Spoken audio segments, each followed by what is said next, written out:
செஞ்சி அருகே நடைபெற்ற அருள்மிகு கருமாரியம்மன் கோவில் தேர் திருவிழாவில் கொட்டும் மழையிலும் திரளான பக்தர்கள் கலந்து கொண்டு வடம் பிடித்து தேர் இழுத்து சுவாமி தரிசனம் செய்தனர்.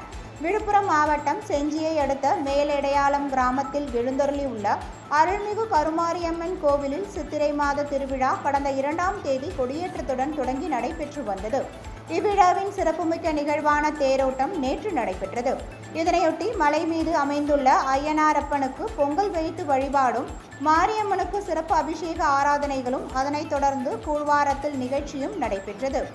மாலையில் அலங்கரிக்கப்பட்ட தேரில் கருமாரியம்மன், பூங்காத்தம்மன் ஆகிய அம்மன்கள் எழுந்தருளியதும் தேரோட்டம் நடைபெற்றது. இதில் எடையாளம் மற்றும் அதனை சுற்றியுள்ள கிராமங்களை சேர்ந்த திரளான பக்தர்கள் கலந்து கொண்டு கொட்டும் மழையையும் பொருட்படுத்தாமல் வடம்பிடி தேர் இழுத்து சுவாமி தரிசனம் செய்தனர்.